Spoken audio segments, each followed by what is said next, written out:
आप देख रहे हैं इंडिया शासन न्यूज़। गलियों से बाजारों से सत्ता की दीवारों से मस्जिद के मीनारों से मस्जिद के महराबों से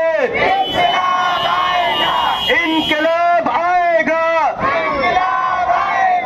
इनकलाब आएगा।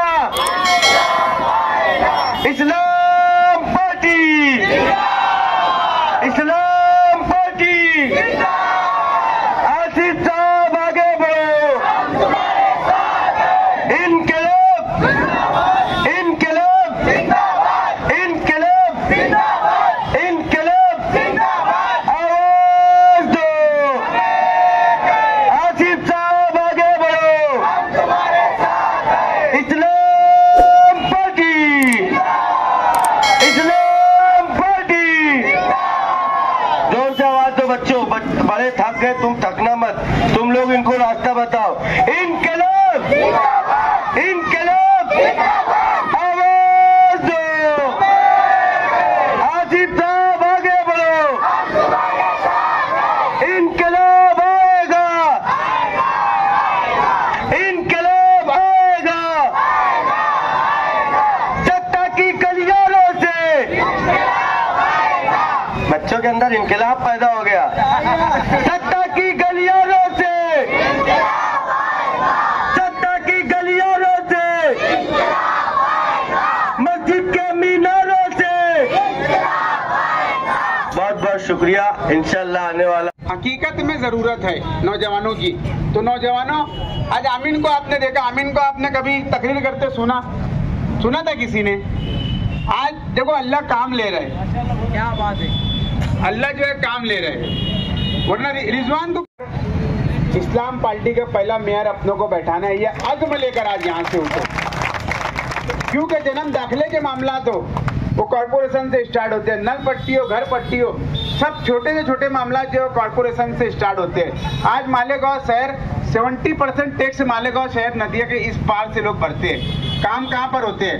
उस साइड में होते हैं। कोई दबाव नहीं है प्रशासन के ऊपर, जबकि काम इस साइड में होना चाहिए। कोई दबाव नहीं है प्रशासन के ऊपर, पूरे काम उठकर उधर जा रहे, नदी के उस साइड जा रहे हैं। अगर एमएलए चाहता रोड गली नंबर 1 के बाद सब वहाँ मौजूद है। आसिफ साहब उनके हाथों से यूथ बॉडी के तमाम ही मेंबरान का इस्तेमाल करेंगे।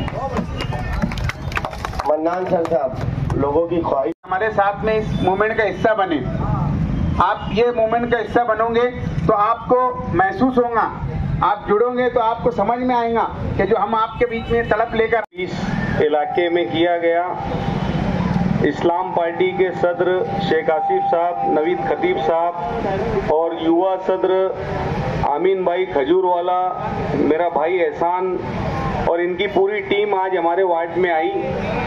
और आने के बाद में उनका आने का मकसद दरअसल ये रहा कि नौजवानों को पार्टी और पार्टी की पॉलिसीज और अगला लाए अमल। हम सभी लोगों का यहाँ पर बहुत शुक्रिया अदा करता हूँ कि इतनी बड़ी तादाद में आप लोग ने यहाँ पर आकर हमारी चाय की चर्चा पे जो मीटिंग है उसको कामयाब किया। मैं आपको बताता चलूँ कि हमने जो प्रोग्राम आसिफ शेख रशीद साहब की सरपरस्ती में स्टार्ट किया है, चाय पे चर्चा। हमारा ये चाय पे चर्चा लेने का मकसद ये है कि किस तरीके से मालेगांव शहर के नौजवानों को उनके अंदर सियासी बेदारी लाई जा सके। आज मालेगांव शहर के अंदर सियासी बेदारी लाना बहुत ज़रूरी है। आज हमको यहाँ जितने भी नौजवान हैं, यहाँ पर पहले इनको ज़ीरो इंटरेस्ट था सियासत के अंदर। जब आसिफ शेख रशीद साहब के करीब ये नौजवान आए, मतलब मैं और इमरान भाई तो हम सियासी घराने से, हमारे ब्लड में बोलेंगे तो सियासत है, मगर जब ये नौजवान आए सियासत में तो इन्होंने जब सियासत को करीब से देखा और मालेगांव शहर के अंदर जो हालात है उसको जब करीब से देखा तो इनके अंदर भी एक मालेगांव शहर के आवाम के लिए काम करने के लिए एक जज्बा जागा। किस तरीके से मालेगांव शहर के अंदर मुसीबतें, यहाँ पर सब अपने अपने काम धंधे से अल्हम्दुलिल्लाह बहुत वेल सेटल बच्चे हैं। यहाँ पर जितने भी हमारे साथ यूथ के लोग हैं, आज आसिफ शेख रशीद साहब ने हमको पूरे मालेगांव शहर के अंदर 50 दिन में 100 मीटिंग लेने का टारगेट दिया है। तो मालेगांव शहर के अंदर ये आज हमारी 9वीं मीटिंग है। 15 अगस्त से हमारी मीटिंगें चाय पे चर्चा स्टार्ट हुई है। अल्हम्दुलिल्लाह बारिश भी हुई, 3 से 4 दिन कंटिन्यू हमारी मीटिंगें बारिश के अंदर हुई। बारिश के अंदर पूरे नौजवान हमारे बैठकर, ये युवा के बॉडी के जो लोग हैं, इन्होंने बैठकर पब्लिक जहाँ दूर दूर खड़े रहकर सुन रही थी, पब्लिक थी दूर दूर खड़े रहकर सुन रही थी, लेकिन पूरी बारिश के अंदर इमरान भाई ये नौजवानों ने यहाँ पर काम किया, इनके लिए एक मर्तबा जोरदार तालियां। मैं नौजवानों से खास तौर से बोलना चाहूंगा कि आप देख रहे होंगे तकरीबन 8 महीने से मालेगांव शहर के अंदर जब से जुनैद भाई की एक कहावत में हर जगह बोलता हूँ, इमरान भैया, कि अगर कोई सो रहा है तो उसको जगाया जा सकता है, और अगर कोई सोने का नाटक कर रहे हैं तो उसको जगाया नहीं जा सकता। यहाँ का जो एमएलए है वो सोने का नाटक कर रहा है तो उसको जगाया नहीं जा सकता। मालेगांव शहर के अंदर जब से ये एमएलए बने हैं, मालेगांव शहर पीछे जा रहा है। मालेगांव शहर के अंदर आप देखिए 8 महीने से एसआईटी का मामला, गौवंश का मामला, झोपड़पट्टियों का मामला, चाहे दीगर और भी मामला, तो कौन आवाज उठा रहे हैं? सिर्फ और सिर्फ एक ही मर्द मुजाहिद लीडर है जनाब आसिफ शेख रशीद साहब, जो अपनी आवाज को बुलंद कर रहे हैं। आज जब पूरे महाराष्ट्र के मुसलमानों ने गौर फिक्र किया कि महाराष्ट्र में जो हालात आ रहे हैं, और खास तौर से मालेगांव शहर की तरफ देखा, मालेगांव शहर को देखो, आप समझिए एक चीज को, मालेगांव शहर को अपने एतराफ के जो छोटे मोटे देहात शहर है, गांव है, तो अपना सरदार मानते हैं। अगर कहीं कुछ ना कुछ होता है, खुदा ना खास्ता, तो पहली पसंद उनकी मालेगांव शहर होता है, क्योंकि मालेगांव शहर के अंदर हर चीज मौजूद है और मालेगांव शहर के अंदर बहुत सेफ महसूस करता है इंसान अपने आप को। तो आसिफ शेख रशीद साहब को अभी जामनेर में जो मसला हुआ सुलेमान खान का, बहुत से लीडरान आते हैं, यहाँ भी नारा लगा तेरा मेरा रिश्ता क्या, लगा ना नारा यहाँ पर।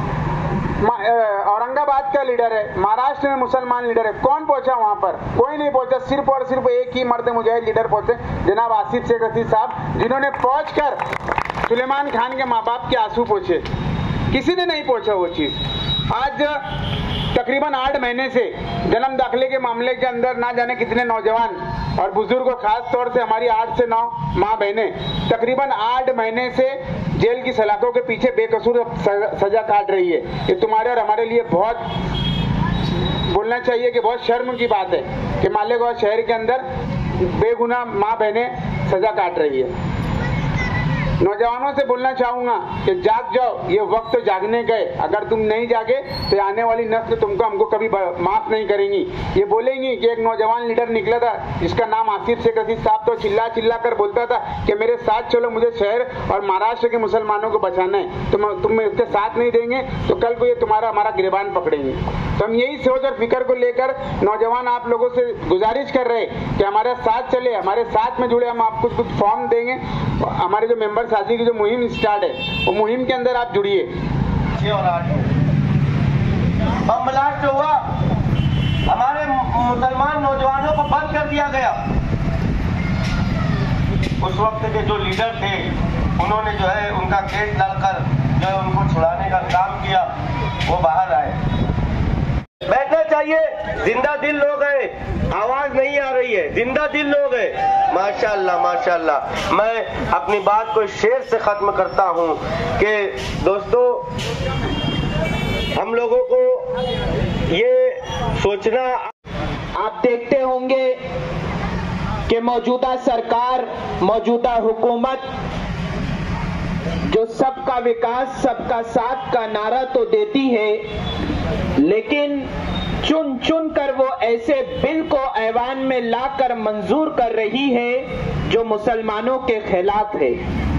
कभी ट्रिपल तलाक का बिल लाया गया तो कभी वक्फ तरमीमी बिल को मंजूर किया गया। ये वक्फ का बिल जो मुसलमानों ने, हमारे आबा व अजदाद ने राहे खुदा में मस्जिद के लिए, मदरसे के लिए, कब्रिस्तान के लिए, ईदगाह के लिए जमीनें वक्फ की है, उन जमीनों जायदाद को सरकार हमसे छीनना चाहती है। अब हालात ऐसे हो गए और हम और आप जिस लीडर के मानने वाले हैं, आसिफ शेख रशीद साहब,